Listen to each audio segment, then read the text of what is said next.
pasara mo na yan!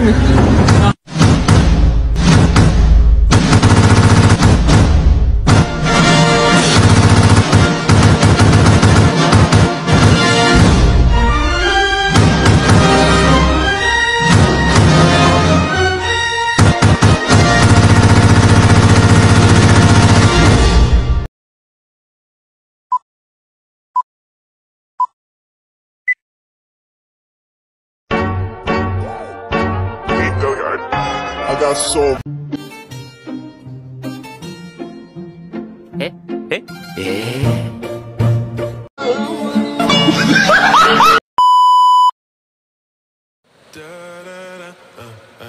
Halo, Assalamualaikum warahmatullahi wabarakatuh.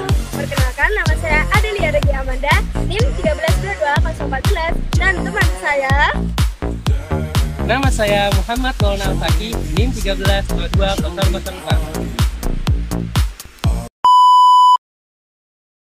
Angka kematian akibat bunuh diri pada setiap tahunnya pasti bertambah. Contoh di Indonesia sendiri tercatat 663 kasus bunuh diri di Indonesia sepanjang periode Januari sampai Juli 2023. Adapun angka tersebut meningkat sebesar 36,4% dibanding periode yang sama pada tahun 2021, yaitu sebanyak 486 kasus. Untuk lebih jelasnya lagi, mari kita saksikan video berikut ini. A few moments later. Hidup memang mempunyai banyak cobaan atau ujian yang siap untuk dihadang. Manusia harus bisa melewati permasalahan yang ada, tetapi terdapat beberapa orang yang tidak tahan terhadap cobaan tersebut, sehingga ia memilih untuk mengakhiri hidupnya daripada hidup dengan penuh cobaan. Sungguh disayangkan apabila mereka melakukan hal konyol seperti bunuh diri, gantung diri, dan hal-hal yang melibatkan dia untuk mengakhiri hidupnya. Tidak sedikit orang di seluruh dunia yang melakukan hal tersebut. Bahkan, lembaga dunia pernah melakukan survei di berbagai dunia, mencatat bahwa ada 800 orang yang bunuh diri di setiap tahunnya.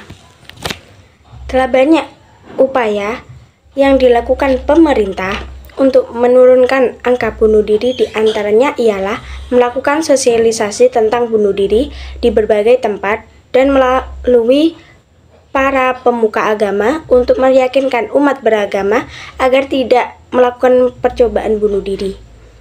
Dengan ada bunuh diri tersebut sebenarnya banyak merugikan bagi keluarga yang ditinggalkan dan orang-orang yang disayangi dan teman dekatnya.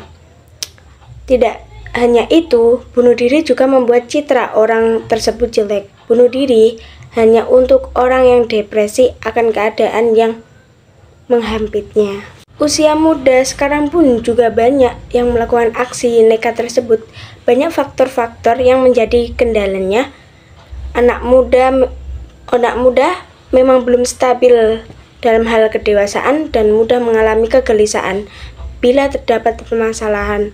Hal tersebut yang harus diperhatikan oleh orang-orang terdekat atau keluarga.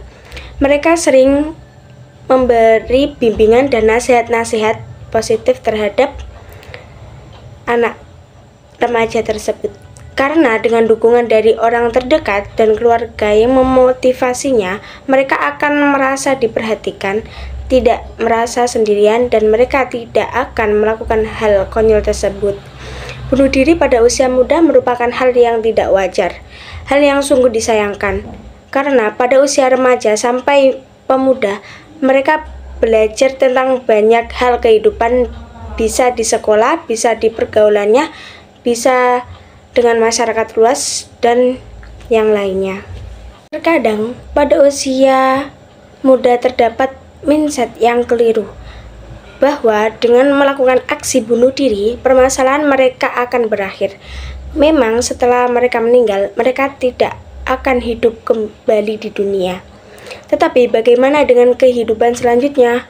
Apakah mereka akan masuk dalam surga atau ke dalam neraka? seperti yang dikatakan para filsuf dan pemuka-pemuka agama. Dan belum lagi yang terjadi dengan orang-orang terdekat. Mereka pasti sangat merasa kehilangan dan mengalami duka yang sangat mendalam. Maka mindset yang keliru tersebut harus dibetulkan dalam pendidikan dengan akal resiko yang benar, dengan beribadah sesuai keyakinan masing-masing, dengan minta pendapat orang-orang terdekat atau orang lain, dan lain-lainnya. Pemerintah sekarang sudah mewajibkan sekolah 9 tahun dengan tujuan membentuk pola pikir anak-anak muda supaya akal rasionya menuju ke arah yang positif, juga mengantisipasi agar tidak lagi anak muda di luar sana yang ingin mengalami aksi bunuh diri.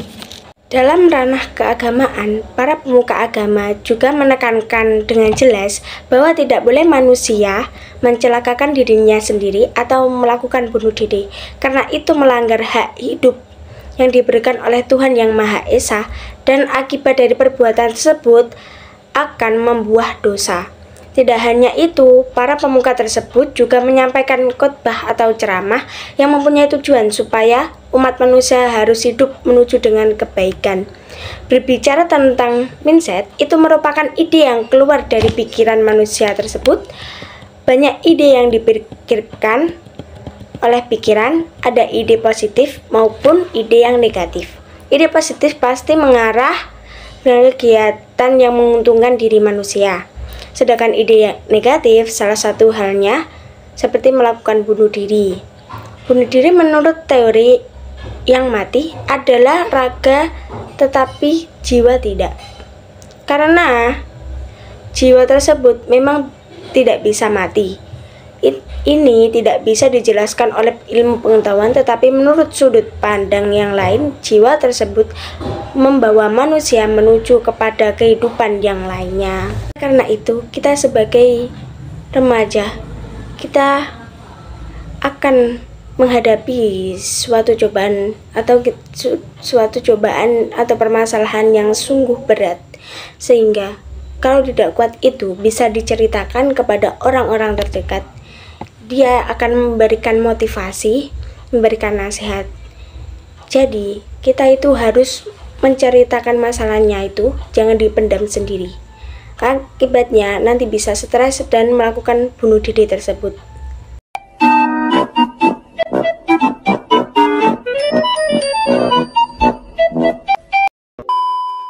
Pada dasarnya, mengakhiri hidup dengan cara bunuh diri bukanlah hal yang tepat.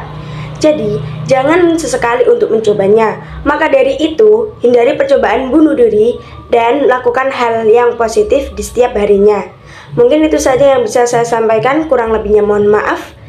Pergi ke pasar motoran, pulangnya jalan kaki. Bila ada kesempatan, bolehkah kita jumpa kembali? Jalan-jalan ke kota. Ke kotanya naik Grab. Yang udah nonton jangan lupa like, comment, and subscribe. Wassalamualaikum warahmatullahi wabarakatuh.